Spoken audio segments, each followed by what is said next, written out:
इस सेशन में हम दो इंपॉर्टेंट कमांड्स के बारे में जानकारी लेंगे जो मॉडिफाई फ्लाईआउट पैनल में अवेलेबल हैं। आइए इनके बारे में जानते हैं। सबसे पहले हम मॉडिफाई फ्लाईआउट पैनल को क्लिक करेंगे। आपके पास नीचे की तरफ सभी कमांड्स खुल जाएंगी।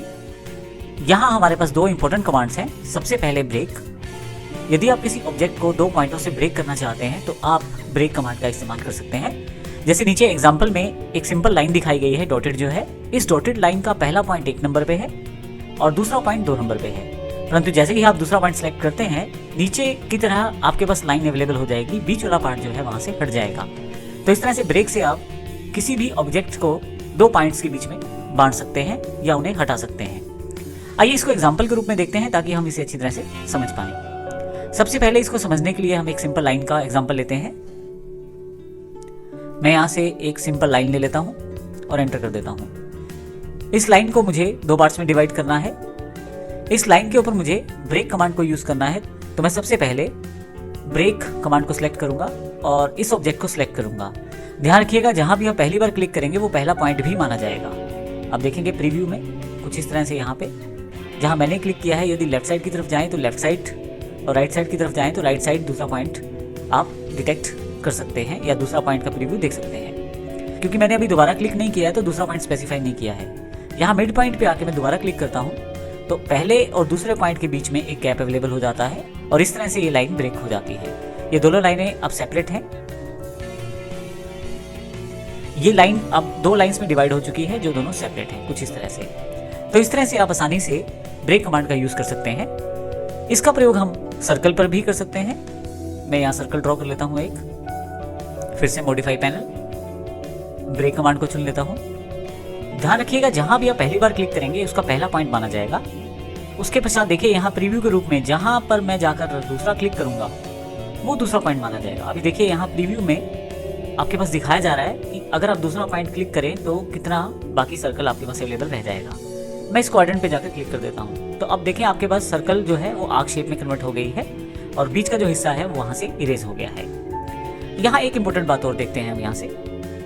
आपने पिछले एग्जाम्पल में देखा कि अगर मैं ब्रेक कमांड को सिलेक्ट कर लूं और पहली बार जहां क्लिक करूं वही पहला पॉइंट माना जाता है।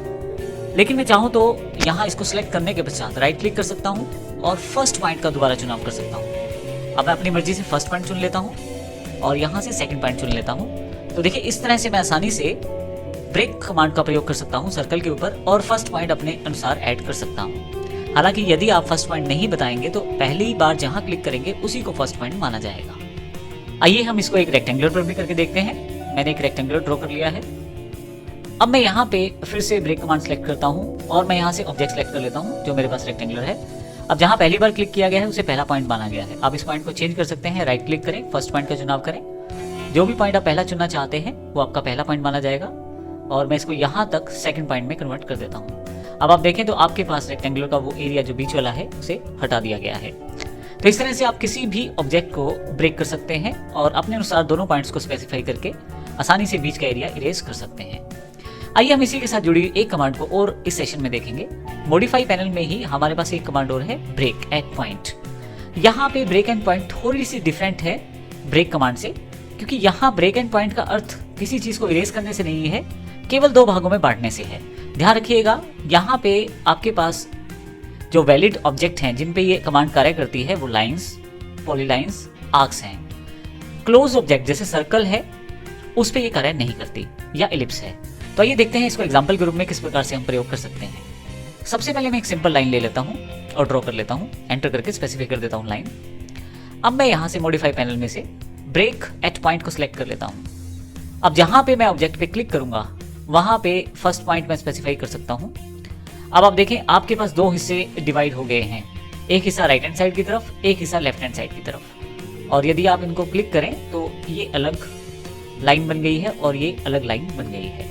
मैं यहाँ से एस्केप कर देता हूँ, प्रॉपर्टी बार को बंद कर देता हूँ यहाँ से। तो इस प्रकार आपने देखा ब्रेक एंड पॉइंट से हम किस प्रकार से किसी भी ऑब्जेक्ट को 2 भागों में बांट सकते हैं। हम ये कार्य आर्क पर भी कर सकते हैं। मैं यहाँ से आर्क सेलेक्ट कर लेता हूँ, थोड़ा सा ड्राइंग एरिया में ले आता हूँ, जूम कर लेता हूँ।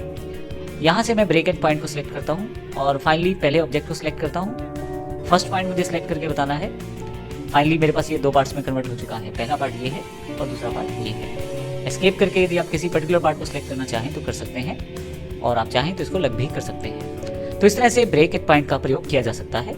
ध्यान रखिएगा क्लोज शेप्स पे ब्रेक एट पॉइंट कार्य नहीं करता। जैसे एग्जांपल के तौर पे मैं सर्कल ले लेता हूँ और यदि यहाँ पे मैं ब्रेक एट पॉइंट को प्रयोग करना चाहूँ तो आप देखेंगे फर्स्ट पॉइंट स्पेसिफाई करने के साथ ही नीचे की तरफ आप कैनॉट बी फुल 360 डिग्रीज, अर्थात आपके पास पूरा का पूरा ये क्लोज्ड इमेज नहीं हो सकता जिस तरह से हमारे पास ये है। तो इस तरह से हमने इस सेशन में देखा ब्रेक और ब्रेक एंड पॉइंट कमांड के बारे में, और इसका प्रैक्टिकली बहुत इंपॉर्टेंट यूज रहता है। इनकी सभी कमांड्स की आप प्रैक्टिस कर सकते हैं। धन्यवाद।